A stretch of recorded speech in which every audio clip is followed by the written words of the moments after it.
Everybody, Jeff from Corrugated Cavalier here. Today we're going to kick off a series of video that I'm going to do on Spear. It'll probably be an ever-evolving playlist. And today will be just about some context of the Spear section in the Fiore manual.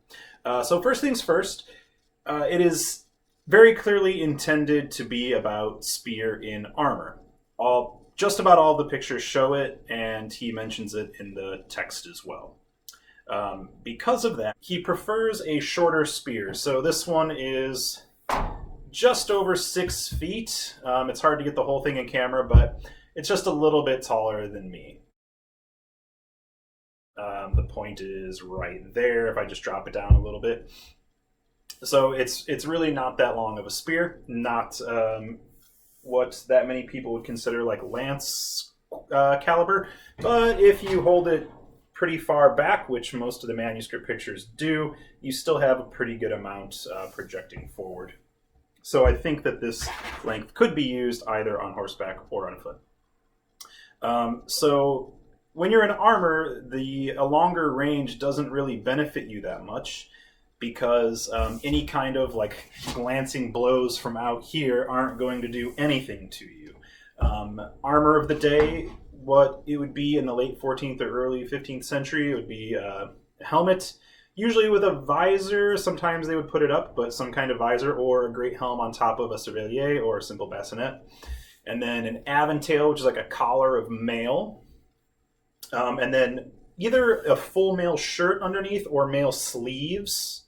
And then vambraces on the lower arms, and gauntlets, sometimes upper arm protection. Italians in this period didn't seem to like too much upper arm protection though. And then either a breastplate or a coat of plates on the torso, and then a mail skirt protecting the groin area, and plate cuisses, which is thigh armor. Greaves and sabatons, which is calf and foot armor, are a little bit more mixed. Usually you see some kind of greaves. Sometimes they were splinted or even leather in some of the manuscripts. And whether people wore sabatons or not is a little, who knows. Italians seem to in the manuscripts a lot, presumably because they also fought on horseback a lot, so the feet are a little bit more exposed. So really, if you're fighting somebody in armor, you have to get to some of the weak spots that are only mail. So this is the mail aventail. So if you're trying to get at their neck, or the armpits, are kind of the most effective targets. There are some more like in the gauntlets and stuff like that, but probably not as much of a target with spear, with half sorting or dagger perhaps, but probably not so much with the spear. This spear I have is just over 6 feet. Like I said, this is a rubber blunt from Purple Heart Armory, rubber thrusting tip, and this is a rubber blunt stopper on this end, also important. I will do another video. My next video actually will be more on just this setup of weapon. It is a 6-foot ash shaft, and both sides are important. The only counter mentioned really is when somebody knocks your point aside, coming around and hitting with the back end,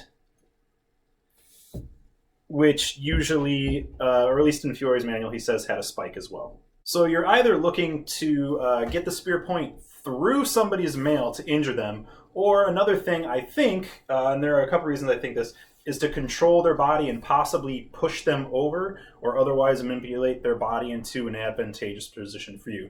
The reason that I think that is because there are two techniques in the spear versus mixed weapons system, which are about getting a spear off of you once it's on you. And they say off of you, not out of you.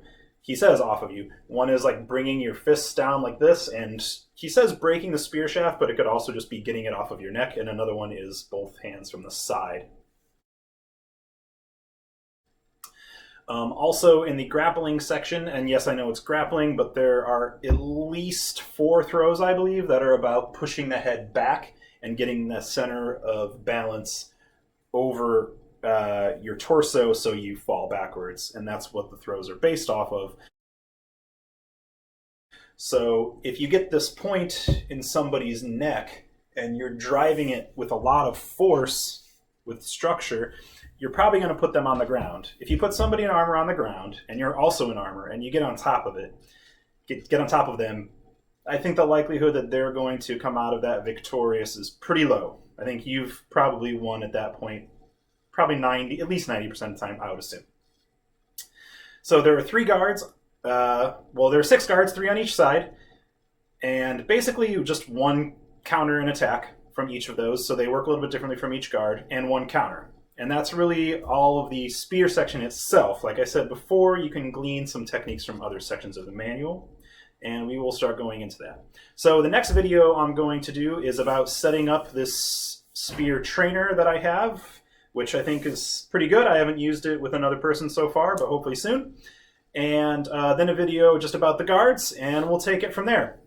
If you like this content and you want to see more of this, please comment below. Please like, subscribe, share this with other people who might find it interesting.